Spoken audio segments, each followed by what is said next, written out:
You just got the notification, a small line on your phone, $200 or 50 or 1,000. The amount almost doesn't matter. What matters is that the money didn't come from your job.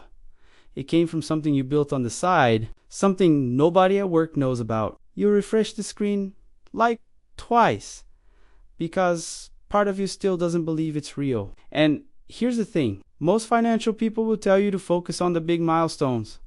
100,000 saved, 6 figures in retirement, 1 million in net worth. But there's a much smaller threshold that completely rewires how you think about money, work, and your own value. And once you cross it, everything starts to shift. That number is $1,000 in side income. Not 1,000 in a month. 1,000 total, ever. From something outside your 9 to 5. My name is Nick, and I spend way too much time thinking about money, side income, psychology, and why some people manage to build something on the side, while others stay locked into one paycheck for their entire careers. If you're someone who actually wants to understand what changes when you cross that first 1,000, instead of just listening to another guru tell you to start a business, make sure to hit that subscribe button and give this video a thumbs up if it ends up how you think about your first dollar of side income. Now, before we get into the mechanics of what changes, let me ask you something. How many people in your immediate circle have ever earned even $1 that didn't come from a regular paycheck or a government check? If you're honest, the answer is probably almost nobody. And that's exactly why this threshold matters more than the dollar amount suggests. Here's what most people miss about side income. Every dollar from your salary feels like a transaction. You traded 40 hours for a number that hits your account every 2 weeks.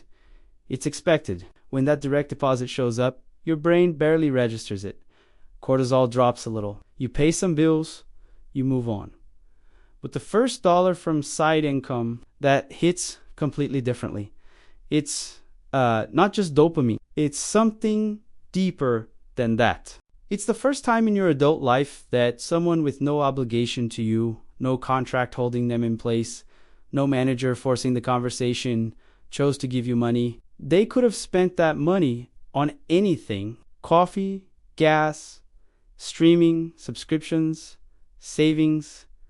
They chose to give it to you in exchange for something only you provided. That feeling, by the way, is the same feeling humans evolved over thousands of years to recognize. It's the feeling of being genuinely useful to someone outside your tribe. Most modern jobs strip that feeling out completely. Your work gets filtered through layers of management, abstract metrics, and corporate strategies you didn't write. You stop seeing the connection between what you do and what someone is actually willing to pay for.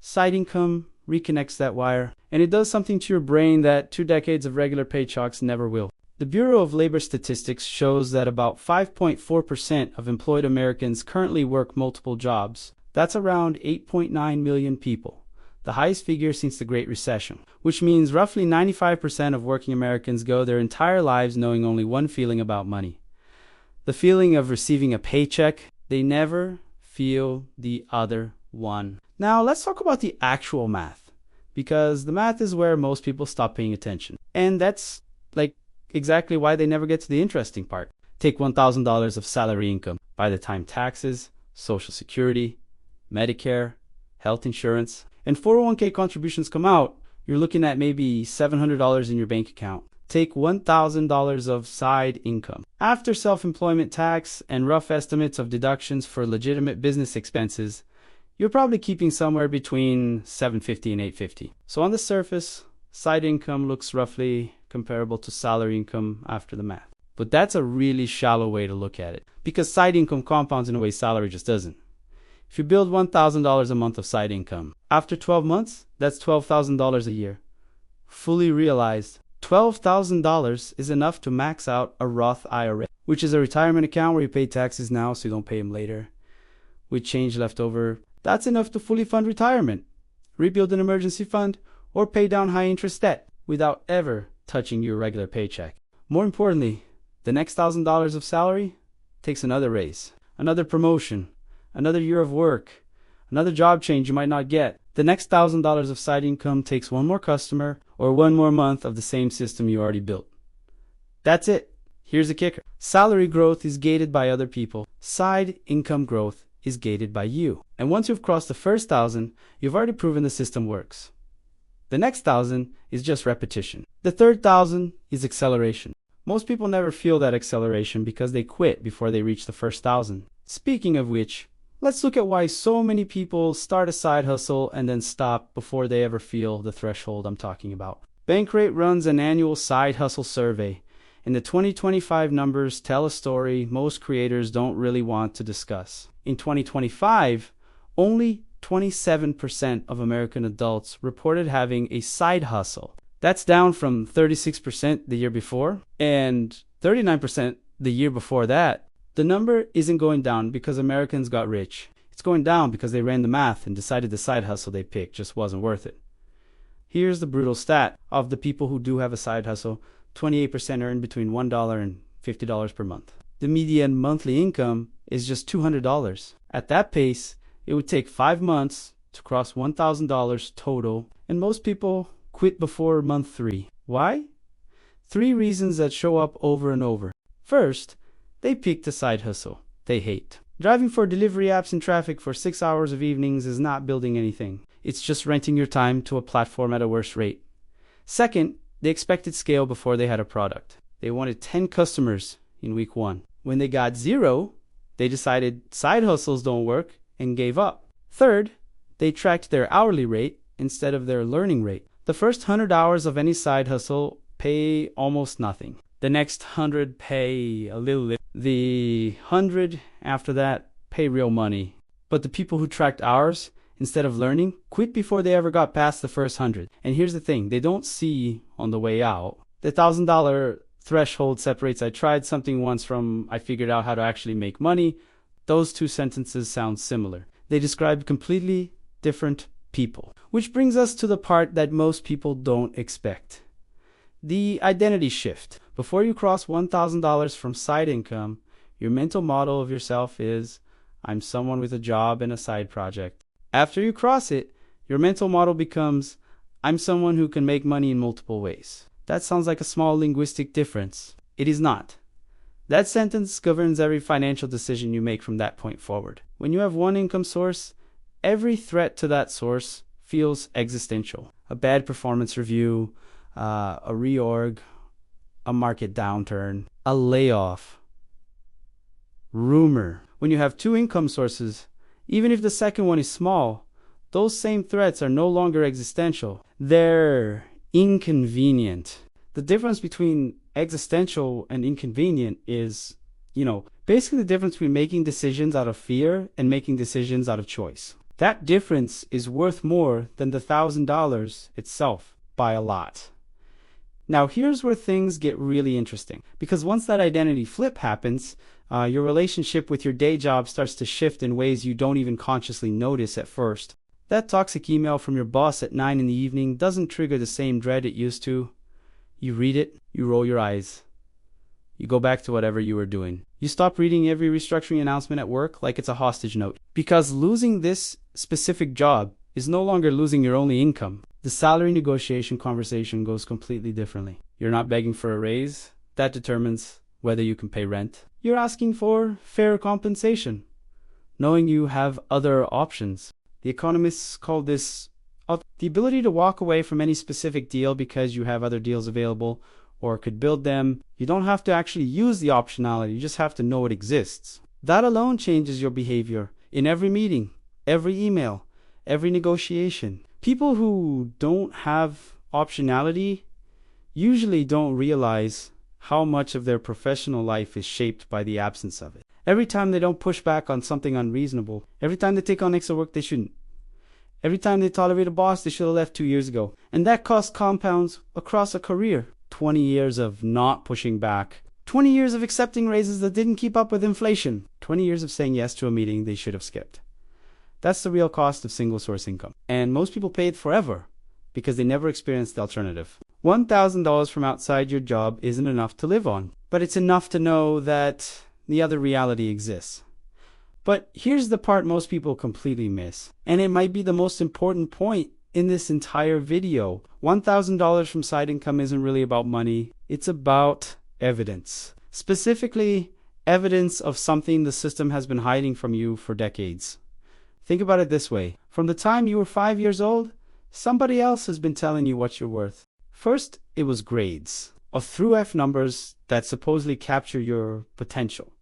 Then it was test scores, sa, act, GRE, three-digit numbers that decided which doors opened. Then it was salary bands. Recruiters and managers consulting comparison tables, deciding that someone with your title in your city, your years of experience should make somewhere between this number and that number.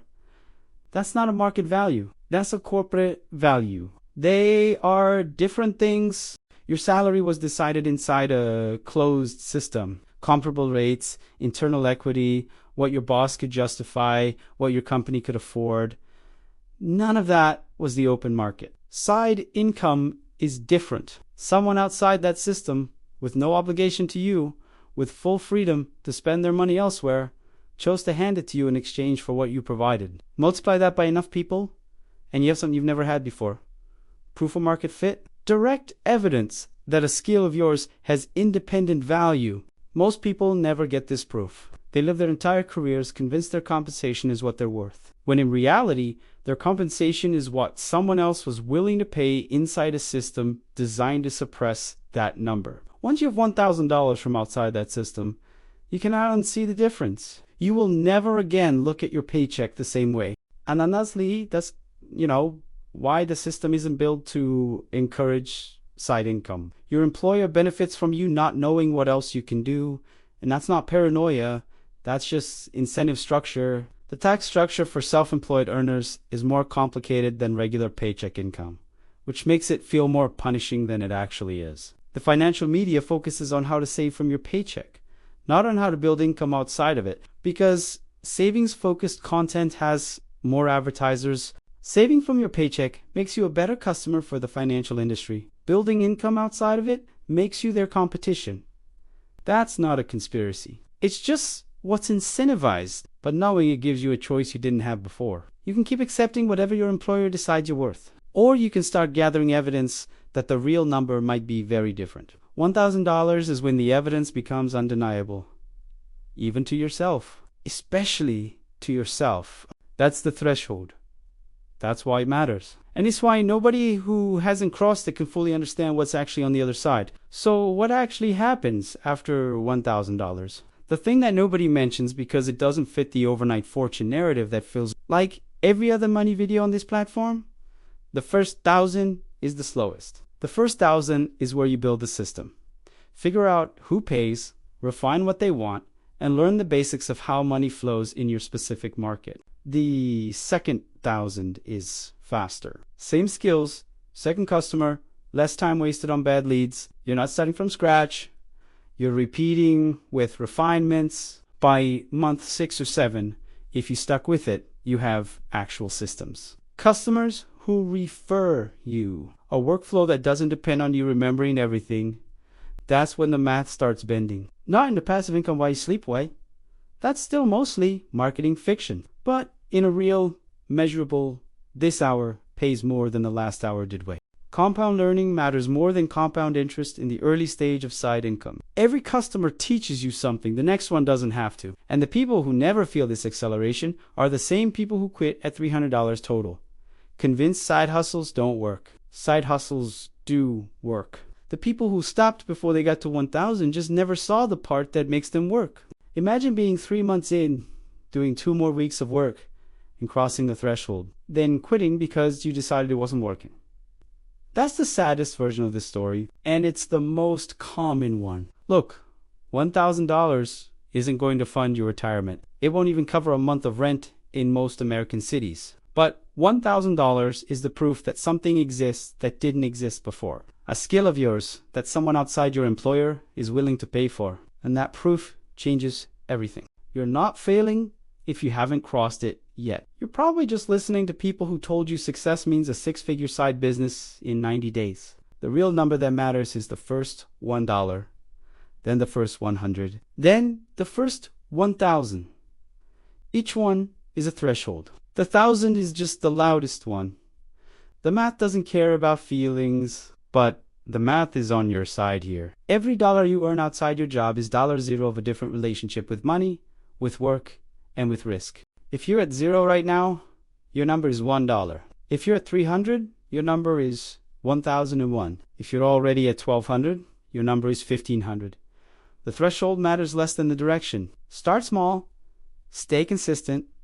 The system isn't built to push you toward this, so you have to push yourself. And honestly, most people who eventually crossed the threshold weren't smarter or more disciplined than the people who didn't. They just kept going for about 6 more weeks than the people who quit. And remember, your future self is counting on the move you make this month, not the move you keep planning to make next year. Trust me, they'll thank you for it.